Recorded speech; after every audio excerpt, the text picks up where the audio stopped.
Makalipas ng mga dekada mula sa Cold War, mula Ukraine hanggang West Africa at sa South China Sea, ang matagal ng karibalang US at Europa ay naghahanda para sa mas mararas na araw na darating.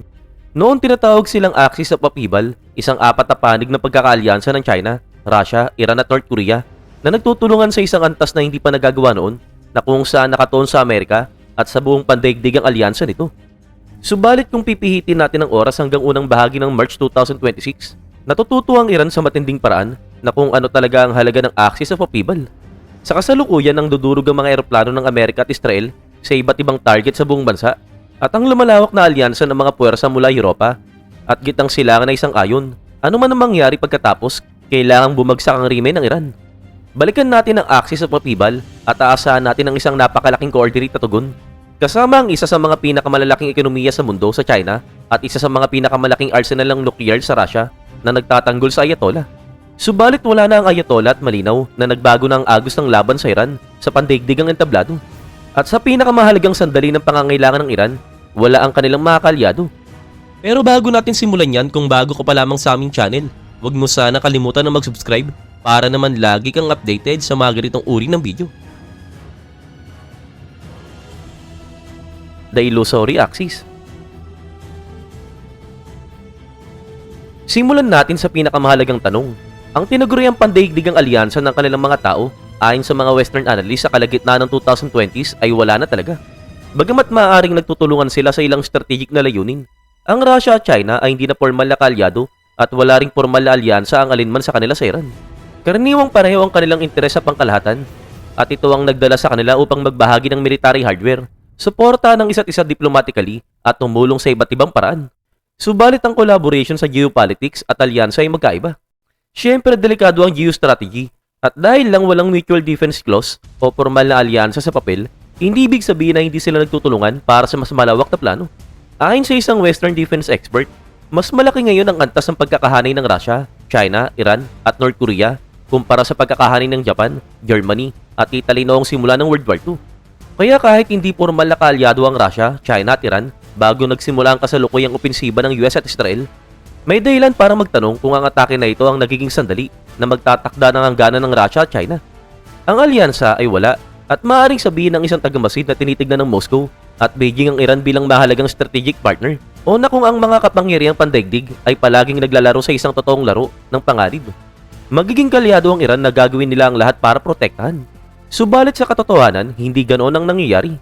Bagamat maaga pa sa patuloy na labanan sa Iran noong isinulat ang artikulo, pagdating sa pakikialam ng Russia o China, hindi natin nararamdaman na kailangan pang magbigay ng disclaimer kung gaano kalaki ang maaaring magbago ng sitwasyon paglabas ng episode na ito. Kung tunay na babago ng Russia at China para ipagtanggol ang Iran at aktibong makilahok sa labanan, mangyayari na yun noon pa man. Subalit kung dediretsuhin natin, naunawaan ng Estados Unidos, Israel, at ng kanilang mga international na kaalyado bago pa nagsimula ang labanan na hindi kikilos ang Russia o China at hindi rin nila ito pagdedesisyonan ng magkasama. Magkaiba ang strategic na pag-iisip ng Russia at ng China kahit na pagdating sa Iran. Sa ngayon nagkakasundo sina Xi Jinping at Vladimir Putin sa isang bagay. Ang pagwala ng Iran ay maaring malungkot pero hindi ito sapat na dahilan para pumasok sila sa digmaan. Para maintindihan kung bakit ganoon, magsimula tayo sa Russia na kung saan ang volatile nuclear strongman ay pinili na umiwas sa isa na namang labanan. Russia reluctant. Sa huli kailangan pumili ng panig ang bawat bansa at naging mapait na leksyon ng dekada 2020s para sa mga bansang na-identify ng sarili bilang kaalyado ng Russia. Halimbawa ilang taon bago ito, ang bansang Azerbaijan ay sinakop ng usaping teritoryo ng Nagorno-Karabakh na ibinagsak nito ang pangmatagalang tensyon nito laban sa Armenia at hindi ininda ang mga peacekeeper na Ruso na noon ay inaasahan ng Armenia na magpuprotekta sa kanila. Pagdating naman sa Syria, noong harap na harapan si Bashar al-Assad sa isang malawak na rebelde na opensiba, hindi nagbigay si Putin ng aktwal na military aid kay Assad. Sa halip pinalok lamang siya ng tulong pang-residential at buhay na nasa ilalim ng pangangalaga ng mga tagapayo ng Russia. At noong unang bahagi ng 2026, nang dalhin palabas ng Venezuela ng mga special na operatiba ng Amerika si Nicolas Maduro na kung saan isang matagal na kaalyado ng Russia, hindi seryoso ang tugon ng Moscow. Naglabas sila ng pinakamahinang posible na pagkondena at malino na hindi balak baguhin ang kanyang kapalaran. Gayunpaman may ilang dahilan para paniwalaan na maaaring espesyal na kaso ang Iran. Pagkatapos ng lahat, ito ay isang bansa na lalong lumapit sa Russia mula noong invasion ng Ukraine noong 2022 Samantalang karamihan sa ibang bansa sa mundo ay gumalaw sa kabaliktaran na direksyon.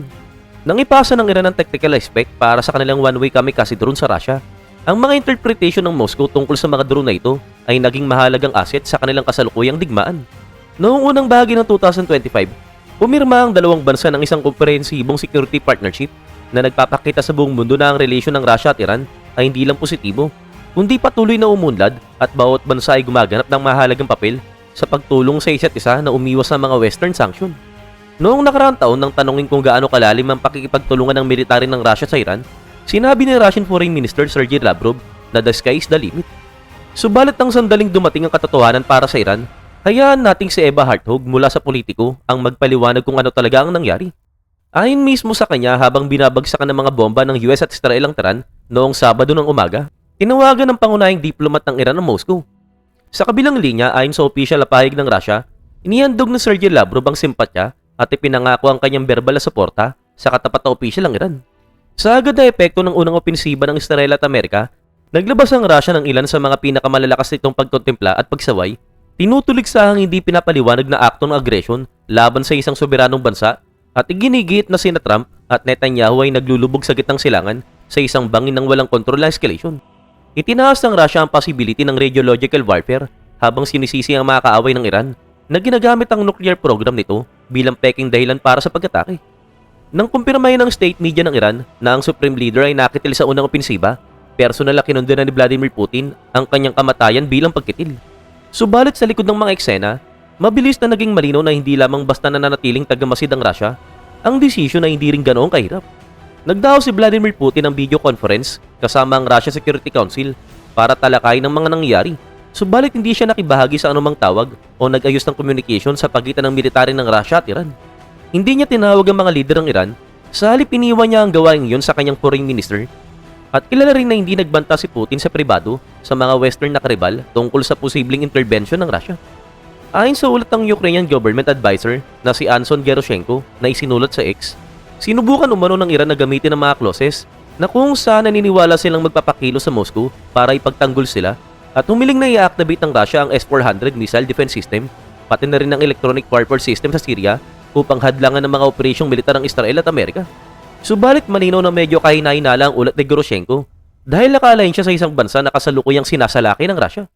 Subalit kung tama ang ulat niya, kung ganon tumugon ng Russia sa kahilingan ng Iran sa pamamagitan ng pag-deactivate ng radar system nito sa Syria at pagtanggi sa request ng Iran para sa intervention sa isang technical na dahilan. Tama man o mali ang partikular na detalye, matagal nang naghahanda ang Russia para sa hindi pakikialam bago pa man inilunsad ng US at Israel ang kanilang opensiba. Matagal nang may utang na military hardware ang Russia sa Iran na maaaring naging malaking tulong sa ganitong uri ng digmaan.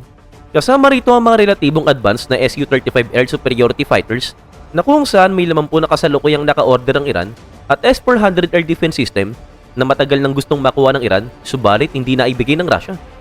Ang military aid na ipinadala ng Russia bago ang opensiba ay napakaliit at halos walang silbi.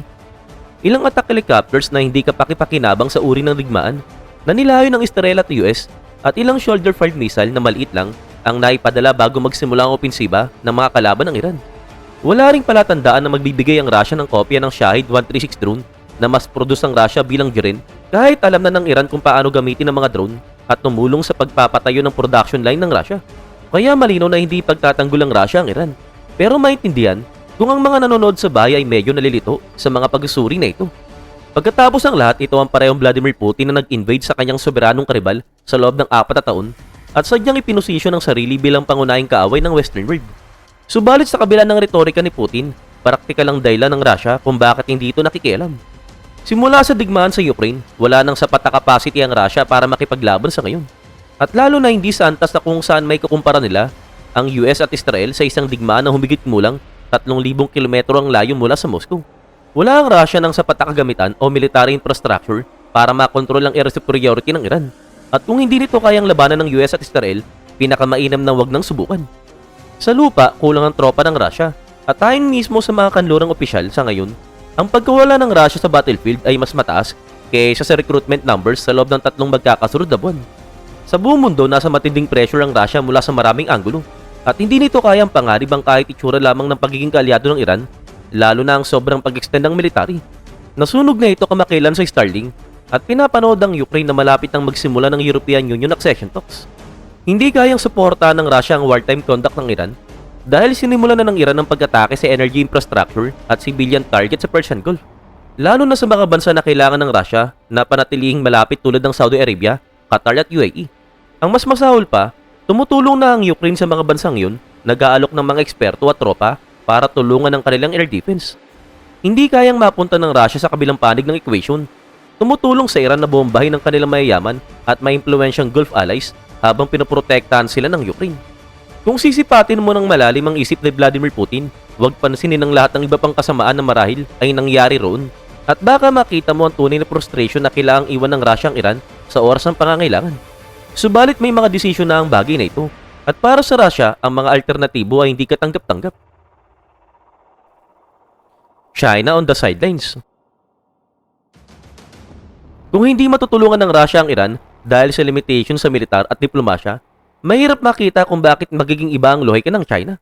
Pagkatapos ng lahat, hindi kasali ang China sa anumang digmaang panlabas sa ngayon. Mayroong itong high-tech military equipment at available na tropa para agad tumulong sa Iran na naghihiwalay lang sa kanila ang ibang partner nation sa Central Asia. Dagdag pa rito, tinitignan ng China ang Iran bilang key strategic partner na opisyal at tahasang nangakong safeguarding Iran sovereignty, security at territorial integrity. Tulad ng Russia, nagtutulungan na ang militar ng China at Iran sa loob ng maraming taon sa isang lumalawak na partnership. Nakakuha ang Iran ng Chinese surface-to-air missile noong nakaraang taon at may mga pag-uusap na maaaring makatanggap ang Iran ng advanced Chinese fighter aircraft sa hinaharap. At ang pinakamahalaga, ang bawat bansa ay economically vital sa isa't isa. Sa kasalukuyan sa ilalim ng mabibigat na Western sanction, humigit kumulang 70% ng Iranian oil export ay napupunta sa China na bumubuo ng higit 1/10 ng lahat ng langis na natatanggap ng China sa pamamagitan ng dagat. Binibili ng China ang langis ng Iran sa diskwento.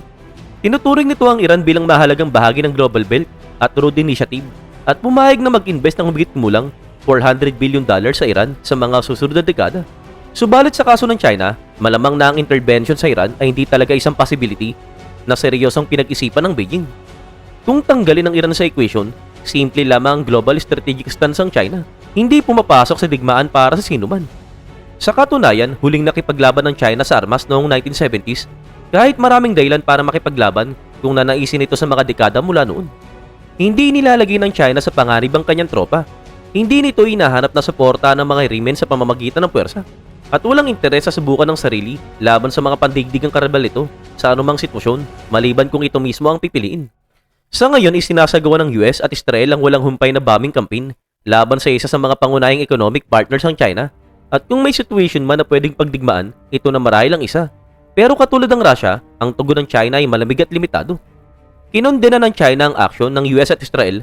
Kinondena nito ang pagkitil sa supreme leader ng Iran.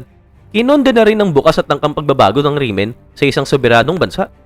Hanggang doon na lamang at salip na magtakda ng mga redline, nananawagan ng China ng military restraint at peace talk.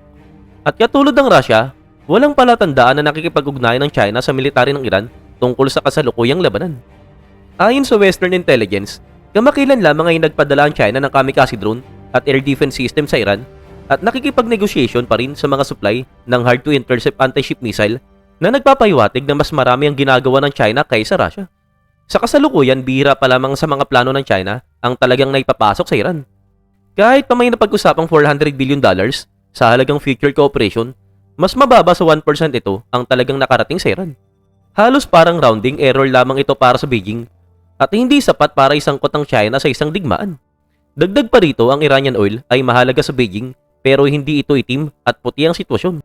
Ang tanging bansa na nagde-deliver ng mas maraming langis sa China kaysa sa Iran ay ang Saudi Arabia. At kapag pinagsama ang ibang Gulf state, higit pa sa doble ng langis ang natatanggap ng China kaysa contribution ng Iran. Sinadyang tinatarget ng Iran ng mga Gulf energy asset kasama ng isang refinery na nagbibigay ng humigit kumulang 17% ng oil export ng Saudi Arabia at isang Qatari liquefied natural gas terminal na nagbibigay ng 20% ng global LNG supply. Daang libo ng mga Chinese nationals ang nakatira sa mga bansa na ito at nag-invest ang China ng napakalaking halaga sa mga regional partnership roon pero hindi kasama ang Iran. Kaya mula sa pananaw ng China, sino nga ba talaga ang humahawak sa China? Washington at Jerusalem ba na kadalasan ay iniiwasan ng mga energy target ng Iran o si Iran na kasalukuyang binobomba ang mga energy installation sa Gulf? Dahil dito lalo pang lumalala ang sitwasyon ng Iran. Kahit na ang supply ng langis ito sa China ay technical na nasa panganib, maaring wala masyadong dahilan ng China para mag-alala. Ang Venezuela ay isang mahalagang halimbawa dito. At sa Venezuela, nang pumasok ang Estados Unidos, nagpatuloy pa rin ang pagdaloy ng langis palabas ng bansa. Hindi ganoon kalaki ang porsyento ng langis na yun na napupunta sa China. Pero yun ay politika at alam ng China na ang merkado ng langis ay nangangailangan ng mga customer at pagpapatuloy higit pa kaysa sa kung ano ang nararamdaman ni Donald Trump na parang may tinatago siya mula sa Beijing. Dagdag pa rito ang katotohanan ng nagupos ang China sa nuclear program ng Iran ng hayagan. Kaya ang Iran ay nagsimulang tignan bilang isang katanggap-tanggap na pagkawala. At tungkol naman sa pagpapadala ng mga armas ng China sa Iran, maaring ito ay higit na marketing. Kung sakaling makakuha ng mga tagumpay ang Iran, maaaring gamitan ng China ang mga ito upang ibenta ang kanilang kagamitan sa ibang mga bansa. Katulad ng ginawa nila sa kanilang mga missile at fighter jet pagkatapos ng conflict ng Pakistan at India noong 2025. Sa isang paraan ng Russia at China ay nagbigay sa Iran ng pinakamalaking geopolitical na insulto. Hindi nila kinamumuhian ng Iran, hindi nila ito kinokondena ng lantaran, pero sa uli, hindi talaga sila masyadong nagmamalasakit. Matapos ang mga dekada ng pakikipagtulungan at sa mga nagdaang taon na kung saan malinaw na niniwala ang Iran na lalong lumalalim ang relasyon nito sa China at Russia, ang Iran ay naiiwan na lang sa ere.